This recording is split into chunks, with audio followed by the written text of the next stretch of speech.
बिस्मिल्लाहिर्रहमानिर्रहीम। अस्सलाम वालेकुम। आप देख रहे हैं हालात। मैं हुसैन चौधरी। इमरान खान साहब जो बयानिया बना रहे थे और जो बयानिया बनाने जा रहे थे, दोनों की आज हवा निकल गई है। और DG ISPR major general Iftikhar Babar साहब ने जो प्रेस कॉन्फ्रेंस की है, मीडिया से टॉक की है, उसमें बहुत सारी बातें उन्होंने खोल दी हैं।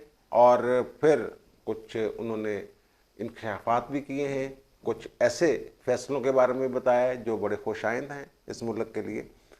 इस पर बात करेंगे। और फिर हमारे एक दोस्त हैं अली रज़ा बलोच साहब, उन्होंने कमेंट किया हुआ था मेरी वीडियो के नीचे कि जनाब मैं तो आपको समझता था आप न्यूट्रल साफ़ी हैं, लेकिन आप तो जनाब लगता है कि अब लगता है कि नून लीग वाले ने जो लिख के देते हैं आप वही बोल देते हैं।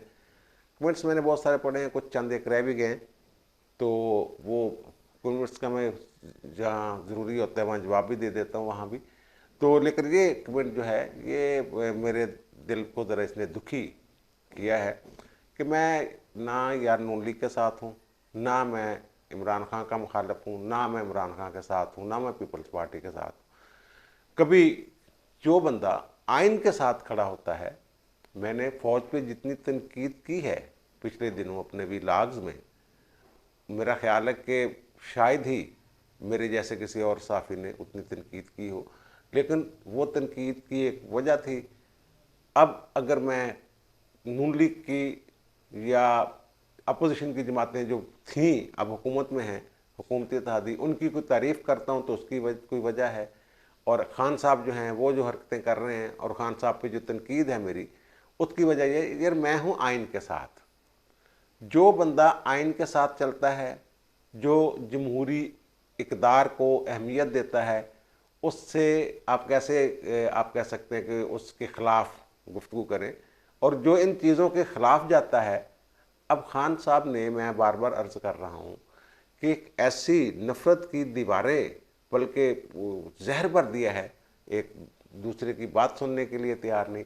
और उनके जो पैरोकार हैं वो बाकायदा गालियाँ देते हैं, गालियाँ देने पे उतर आते हैं। वो आपको होटल वाले वाक़े का पता ही है, जो नूर आलम खां वाला वाक़या हुआ, मुस्तफ़ा नवाज़ खोखर ने जो वो लड़ाई हुई, वो बज़ाहिर ये कह रहे हैं जनाब कि अब वो बुज़ुर्ग को मार दिया, बुज़ुर्ग ने जो गालियाँ दी वो तो आपके सामने ही है। अच्छा, ये जो 9 अप्रैल को जो हुआ था, सारा कुछ आइन और कानून के मुताबिक नहीं चल रहा था मामला, और फिर ज़ाहिर है फिर फौर खुली, अदालत खुली, तो उससे ही देख लें कि ये आइन और कानून और जमहूरियत की किस हद तक पासदारी करने वाले लोग हैं। इसलिए मुझे थोड़ा सा कह लें आपके गुस्सा है या नापसंदीदगी का इजहार मैं कर रहा हूँ उन हरकतों पे। अब ये देखें, ये एक जमहूरी रवायत है, जब कासिम सूरी साहब उठ के जा रहे हैं और एजाज सादिक के हैंड ओवर कर रहे हैं कंट्रोल, उसका चेयरमैन ऑफ पैनल चेयरमैन में से एक जो हैं एजाज सादिक साहब, उनके हैंड ओवर करके जा रहे थे, तो वो एजाज सादिक साहब ने उनके साथ हाथ मिलाया, उन्होंने हाथ नहीं मिलाया, और उन्होंने बाकायदा वैसे पकड़ के, जैसे बंदा हाथ नहीं मिला रहा होता तो उसको हाथ पकड़ के हाथ मिलाया उन्होंने। और जो उनके स्पीकर साहब हैं असद कैसर साहब, उन्होंने सहाफ़ी को लिफ्ट में खड़े होकर जैसे गाली दी, बहन की गाली दी, बाकायदा गाली दी, वो रिकॉर्डेड है। और फिर खान साहब के साथ जो भी लोग इधर उधर जो भी हैं, उनके मशीर मशहूर, उनकी लैंग्वेज लहजा वो कतन जमहूरी नहीं, गैर जमहूरी मैं उसको समझता हूँ। इसलिए शायद खान साहब के हवाले से कोई तनकीद शनकीद होगी मुझसे, बल्कि वो ज़्यादा ही थोड़ा सी तलख हो गया है, बंदा हो जाता है जब देखता है कि, क्योंकि जिस बंदे की आइन के साथ मोहब्बत हो, कानून के साथ मोहब्बत हो, मुल्क के साथ मोहब्बत हो, और वो देखे कि इनके बरक्स हो रहा है, तो फिर उसको थोड़ी सी वो कहते हैं तप तो चढ़ती है ना फिर। तो ऐसा ही कुछ शायद मामला, मैं माफ़ी चाहता हूँ अगर ऐसा कोई तासर मिला है, लेकिन मैं पूरी ईमानदारी के साथ बता रहा हूँ, रोज़े चल रहे हैं, कि मैं कोशिश ये करता हूँ कि जो हक़ाइक़ है वो बयान करूँ आपके सामने। अब खान साहब जो हैं वो मैंने अर्ज़ किया कल कि जिन्हें उठते ही नहीं थे 12-1 बजे तक, उनका इंतज़ार होता रहता था, नाश्ता ही उनका वो जो होता है वो ब्रंच करते थे, नाश्ता करते ही नहीं थे। और दूसरी तरफ वो जो साहब अब आए हैं शहबाज शरीफ साहब, वो जनाब कराची से, इस्लामाबाद से कराची जाते हुए कितना टाइम लगता है, वो जहाज़ में मीटिंग शीटिंग करके सारे काम, यानी वो एक बंदा ऐसा है जो 18 घंटे काम करते हुए नज़र आ रहा है, और नज़र भी आ रहा है मैदान में, फील्ड में चीज़ें ये नज़र आ रही हैं। तो खान साहब का कुछ और स्टाइल था। वो खान साहब शायद वो समझते थे कि शायद कोई जादू की छड़ी होगी और मैं कहूँगा कि ऐसे हो जाए और वो ऐसे हो जाएगा। ऐसा होता नहीं है, उसके लिए अमली तौर पे काम करना पड़ता है। अच्छा, फिर ये एक झूठ जो है उसको वो इन्होंने शायद वो सुन लिया हुआ है कि इतनी दफ़ा झूठ बोलो कि सच लगने लगे। ये फोटोशॉप के माहिर हैं ये यार, जो अली मोहम्मद खान साहब हैं, इनके साबिक वो वज़ीर मुमलकत, वो जब गुफ्तगू का आगाज़ करते हैं तो दरूद सलाम से आगाज़ करते हैं, बिस्मिल्लाह पढ़ते हैं। लेकिन जब कल पेशावर वाला जो जलसा था रात इशा के बाद, उसकी जो उन्होंने तस्वीर शेयर की है ये शो करने के लिए ये बहुत ज़्यादा लोग हैं, ठीक है, एक बड़ा जलसा था, उनकी हुकूमत है उस सूबे में, तो वो जनाब उन्होंने कोई नासा की तस्वीर जो है ना वो उठाई है और वो लगा दी है साथ। वो लग जा रहा, शायद वो 2014 की कोई तस्वीर नासा ने कोई खींची हुई थी, वो लग रहा था कि लोग हैं, लेकिन वो कोई और तस्वीर है। और उन्होंने वो हम आपको खबर भी दिखा देते हैं, बाकायदा खबर जो छपी है इसके हवाले से, और बाद में शायद वो इधर उधर कर गए। और फिर इनके जो शौकत तरीन साहब हैं उन्होंने इतराफ़ किया कि जनाब इनकी कोई प्लानिंग नहीं थी, PTI वालों की कोई मनसूबाबंदी ही नहीं थी, प्लान बनाने में देर हो गई।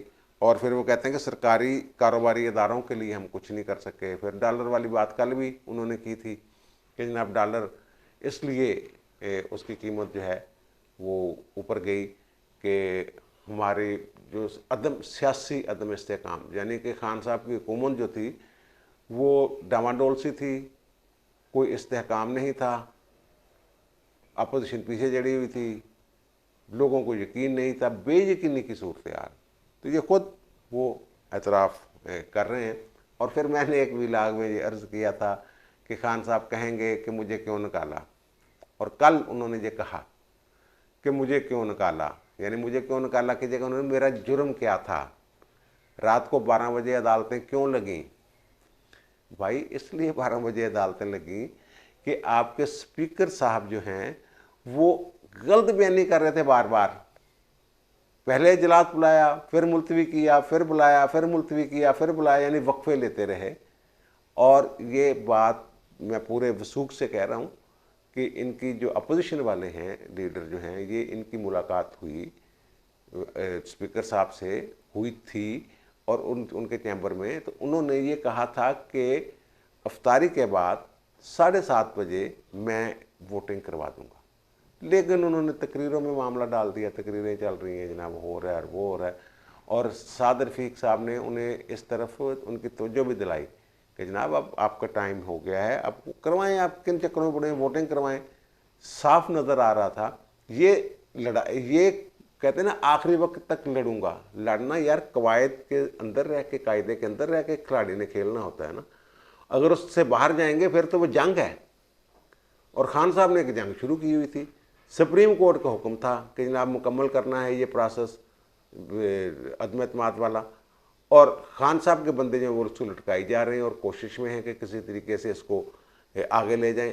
कोई इनके पास वो लब नहीं रहा इन्होंने कोई मामला कि किस तरीके ना करिए। कभी कह रहे हैं कि जनाब जो सदर के पास ले जाते हैं जनाब इसको, इजलास जो है इसको इल्तवा के लिए, वो पता ये चला कि जनाब वो जो आइन है वो कहता है कि नहीं, वो जो स्पीकर इजलास बुलाएगा स्पीकर ही मुलतवी करेगा, सदर को उसके में इख्तियार ही नहीं है, आगे पीछे नहीं कर सकता।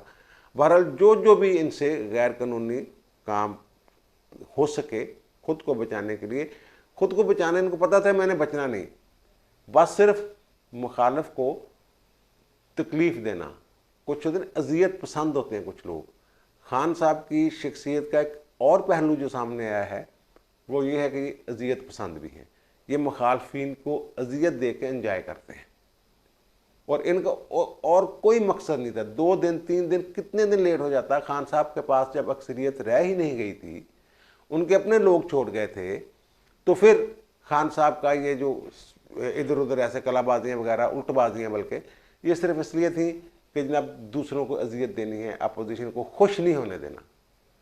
और फिर जनाब और उन्होंने ये मैंने जो अर्ज़ किया कि मेरा जुर्म क्या था, रात को 12 बजे अदालत क्यों लगी? अदालत इसलिए लगी कि आप ये हरकतें कर रहे थे जो मैंने अर्ज़ की हैं। और जो हमारे दोस्त इन्होंने कमेंट किया हुआ था कि आप नून लीग की ज़बान बोलते हैं, ये नून लीग की ज़बान नहीं है भाई, ये खान साहब की असलियत है, ये अमरे वाक़या है, एक हकीकत है जो मैं आपके सामने बयान कर रहा हूँ।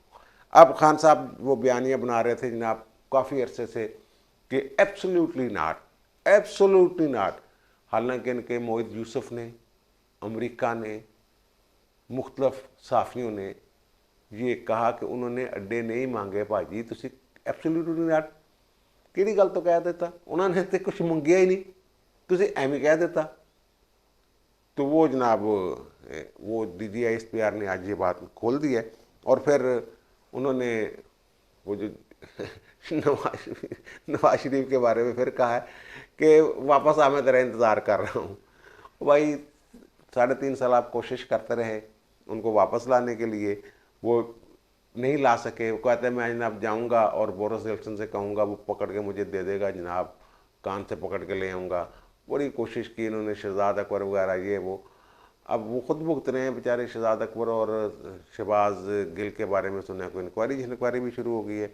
इंक्वायरी तो वैसे वो भी शुरू हो गई हुई है, जो इनकी घड़ी वाली और घड़ी नहीं बल्कि हार वाली, वहाँ 3 मुख्तलिफ चीज़ें थी जो तोशाखाना से, एक कोई बुलेट प्रूफ गाड़ी है, एक कोई कीमती हार था जो 18 करोड़ रुपए में लाहौर के किसी ज्वेलर को बेचा गया, और तोशाखाने में चंद लाख जमा करवाए गए। तोशाखाना का असूल है कि वहाँ को पैसे दे के, थोड़े से पैसे लेके जिसका नाम गिफ्ट आता है वो उसको रख सकता होता है, लेकिन वो थोड़ी सी कीमत होती है। फिर घड़ी बेचने वाली बात, अच्छा ये ना वो बेचारे जुल्फ़ी बुखारी का नाम आ रहा है कि जुल्फ़ी बुखारी, लेकिन मेरी इतला थोड़ी सी और है कि ये जो घड़ी और हार वाला मामला है ये जुल्फ़ी बुखारी ने बेचारे ने नहीं बेचा, बल्कि ये जो पाकपतन के एक मानिका फैमिली के यार वो सौतेले बेटे जो हैं खान साहब के, कहते हैं कि उनके हाथ ये बेचा गया है। हो सकता है खान साहब ने अपनी अहलिया को ये गिफ्ट की हो चीज़ें, हार जिसकी बात हो रही है, और घड़ी भी अपने सौतेले बेटे को गिफ्ट की हो, तो फिर वो जनाब उन्होंने बेच दी। ठीक है, पता नहीं कानून में इसमें पकड़ की गुंजाइश है या नहीं है, लेकिन वो अब उसमें वो मेरी इतला है उसके मुताबिक जुल्फ़ी बुखारी के हाथ नहीं बेचेंगे, बल्कि वो शायद मूसा माने का, उनको इलेक्शन लड़वा रही हैं अब साबिक़ खातून अव्वल पाकपतन से, तो वो इसमें मुलव्वस हैं। अब देखें FIA इंक्वायरी करती है, ये मुबैना तौर पे ये बात है, बयान किया गया है ये कैसे है। तो अब जनाब हम आते हैं खान साहब ने वहाँ जो फरमाया एटमी असासों के बारे में। एटमी असासों के बारे में उन्होंने कहा जनाब ये चोर डाकू जो है एटमी असासे भी भेज देंगे, क्योंकि इनके पैसे बाहर हैं पड़े हुए उन मुल्कों में। वो कहेंगे जनाब भाई ख़तरा तो आपसे था सबसे ज़्यादा, मैं बड़ी मादरत के साथ ये बात कर रहा हूँ, सबसे ज़्यादा ख़तरा ये था। मैंने एक वीलाग में कहा था कि स्टेट बैंक के एक बड़े अफसर ने मुझे ये कहा कि हम डरते हैं किसी दिन अचानक ये पता ना चले कि पाकिस्तान के एटमी असासे बेच दिए गए हैं या उनको फ्रीज कर दिए गए और उनकी इवज़ कुछ माल आ गया है। वो कहते हैं इस कदर बुरी सूरत हाल है, इक़्तिसादी सूरत हाल जो है। आपको पता है कि सिर्फ 11 अरब डॉलर जो हैं वो हमारे ज़र मुबादला के ज़खायर हैं इस वक्त। ये 27 कहते थे, अब पता चला 11 हैं सिर्फ, और उनमें भी सऊदी अरब वाले भी कुछ पैसे पड़े हुए हैं जो सिर्फ रखे हुए हैं। वो बड़ी मुसीबत डाली हुई है, हुकूमत को बड़ा वक्ता पड़ा हुआ है। ये कोई आसान नहीं, वो कोई फूलों की सेज नहीं जिस पे जाके बैठ गए हैं। और वो जनाब नवाज शरीफ वापस आ, मैं तुम्हारा इंतज़ार कर रहा हूँ। और फिर वो एटमी सासे जो हैं वो, क्योंकि इनके बाहर भाई उन्होंने एटमी सासे बनाए, पीपल्स पार्टी ने शुरू किए भुट्टो साहब ने, और एटमी जो धमाके किए उस वक्त नहीं बेचे इन्होंने, नवाज शरीफ ने अपनी हुकूमत गंवा ली। लेकिन बहरहाल खान साहब का एक अपना मिजाज है, खान साहब खैर है कि जनाब वो। लेकिन आज 2 चीज़ें जो खान साहब, वो मैं अर्ज़ कर रहा था, बयानिया बना रहे थे ना कि एब्सोल्युटली नॉट, वो आज DGISPR साहब ने जो इफ्तिखार बाबर साहब हैं उन्होंने जो गुफ्तगू की है, उन्होंने कहा जनाब ये अड्डे कभी मांगे ही नहीं गए थे। उन्होंने 2 टोक ये बात कर दी है कि अड्डे कभी मांगे ही नहीं गए। उन्होंने कहा हाँ, अगर मांगे जाते तो फौज का यही जवाब होता है एब्सोल्युटली नॉट, लेकिन मांगे नहीं गए। ये तो ऐसे है ना कि आपके घर में के बाहर कोई फकीर सदा ही नहीं लगाता, आप चलते चलते हम ही एक बंदे को कहते हैं भाई माफ़ कर, ऐसे नहीं होता। ठीक है ना। ये खान साहब पता नहीं किस दुनिया में रहते हैं, अल्लाह ताला इनको हदायत दे, हम सबको हदायत दे। और दूसरी जो बात उन्होंने की है, खान साहब ने जो कल कहा था कि एटमी असासे जो हैं वो गैर महफूज हो गए हैं, तो ये भी उन्होंने कहा कि जनाब ये गलत बात है, असासे गैर महफूज नहीं है, वो तो एक ख़ास मैकेनिज़्म है, एक तरीक़ाकार है, पूरा एक पूरी चेन होती है कमांड की, वो इसको कंट्रोल करती है। ये कोई किसी की हुकूमत के आने से या जाने से एटमी असासों को कोई फ़र्क नहीं पड़ता। और फिर एक जो बयानियाँ खान साहब बयान कर रहे हैं, फरमा रहे हैं, बार बार बना रहे हैं, और बहुत सारे लोग उस पर यकीन भी कर रहे हैं, अमरीका मुखालफ, कि जनाब वो खाता गया, उसमें पता नहीं क्या लिखा हुआ है, ये साजिश है। तो उन्होंने इफ्तिखार बाबर साहब ने, जनरल साहब ने ये वाज़े कर दिया कि कौमी सलामती कमेटी के एलामिया आप पढ़ लें, उसमें कहीं नहीं लिखा हुआ कि ये अमरीकी साजिश है। साजिश का वो कहते हैं लफ्ज़ ही इस्तेमाल नहीं हुआ। वो कहते हैं हमें एतराज़ था इसकी जो गैर सफारती ज़बान इस्तेमाल की गई उस पर, ज़बान पे एतराज़ था और उस पर एहतजाज किया। एहतजाज हमारा हक था, एहतजाज करना चाहिए था, उसको डिप्लोमेटिक तरीके से ही इस मामले को संभालना चाहिए था, और वो संभाला, एहतजाज किया, ठीक है, ऐसा होता रहता है। लेकिन वो साजिश, वो कहते हैं साजिश तो है ही नहीं, उसमें साजिश का तो लफ्ज़ ही इस्तेमाल नहीं किया, हमारे पूरे एलामिये में साजिश की बात नहीं। और वो खान साहब को ना अच्छी खासी उन्होंने ना वैसे खान साहब की कारी दी है। इनके दोनों जो एब्सोल्युटली नॉट पे इन्होंने अपनी बिल्डिंग खड़ी करने की कोशिश की थी, अपने साख की इमेज की, वो ख़त्म कर दी उन्होंने धड़ाम से। पहले वैसे मोईद यूसुफ ने हरा दी थी वो, इनके अपने जो मशीर हैं, और दूसरी आज इन्होंने पक्की मोहर लगा दी उस पर। और फिर दूसरी वो साजिश थ्योरी वाली, खत वाली, वो भी तकरीबन हवा निकल गई। माजी में ये फ़ौज की जो बात थी, यूथियाज जो हैं, जब वो कहते थे एक पेज पर हैं, उस वक्त ये फ़ौज के मुखालिफ कोई बात सुनते नहीं थे। अगर उनके अंदर अब भी फ़ौज की उतनी ही मोहब्बत है जितनी चंद माह पहले थी, अक्टूबर से पहले थी, पिछले साल से 2021 से, तो तब तो फिर भाई इनको ये बात मान लेनी चाहिए, इनको यकीन कर लेना चाहिए कि जनाब वो जो कह रहे हैं वो ठीक कह रहे हैं। और फिर एक जो बड़ी बात उन्होंने की, ये पेशगोई नहीं, खबर मैं कई माह पहले दे चुका हूँ और बार बार दे चुका हूँ कि ये चैप्टर क्लोज हो चुका है कि आर्मी चीफ एक्सटेंशन लेंगे, ये बार बार मैं कह चुका हूँ। और आज उन्होंने दो टोक ये बात कर दी इफ्तिखार बाबर साहब ने। उनका जनाब ना वो मुतालबा कर रहे हैं एक्सटेंशन का, लेंगे भी नहीं, ना वो लेना चाहते हैं और ना ही लेंगे। यानी अगर हुकूमत ज़बरदस्ती भी, और वो उन्होंने बाकायदा डेट बता दी कि 29 नवंबर को वो रिटायर होके अपने घर चले जाएंगे। ये सर खान साहब के साथ जो हो रहा है ये मुकाफ़ात अमल है खान साहब की। जो हाँ, एक और बड़ी बात जो उन्होंने की, उन्होंने कहा जनाब ये जो ना अब मार्शल कभी नहीं आएगा इस मुल्क में। उन्होंने कहा जनाब हम बड़ी मुश्किल से सियासत से दूर किया है हमने अपने आप को, आप बार बार हमें ना घसीटें उसमें। तमाम अदारे जो आइन के तहत काम कर रहे हैं, अदलिया उनके साथ खड़ी है। वो जो रात को 9 बजे खुलने वाली बात नहीं थी, अदलिया अदालतें रात को 9 बजे खुल गई, वो वाली बात, वो कहें अदारों के साथ फौज खड़ी है, जो भी आइन के तहत हमारी जिम्मेदारी है हम पूरी करेंगे। और सियासत में ना मार्शल लाना, और उन्होंने कहा इस मुल्क की बका जो है ना, या इस मुल्क का मुस्तकबिल जमहूरियत में है। ये बात उन्होंने बड़े वसूख से ज़ोरदार तरीके से कही। और फिर न्यूट्रल वाली बात, वही बात न्यूट्रल वाली, उन्होंने कहा फ़ौज के किरदार का जो न्यूट्रल का लफ्ज़ है हता नहीं करता, उन्होंने आइन के साथ खड़ा होना होता है। न्यूट्रल का मतलब ये है, फ़ौज के न्यूट्रल होने का मतलब ये है कि वो आइन के साथ खड़ी है। आइन उनकी जो जिम्मेदारी लगाता है, उनको जो इख्तियार देता है, वो इस्तेमाल करना, जिसके लिए आइन कहता है कि जनाब आपने ये हेल्प करनी है आइन के तहत इंतज़ामिया की, वो उन्होंने कर देनी है।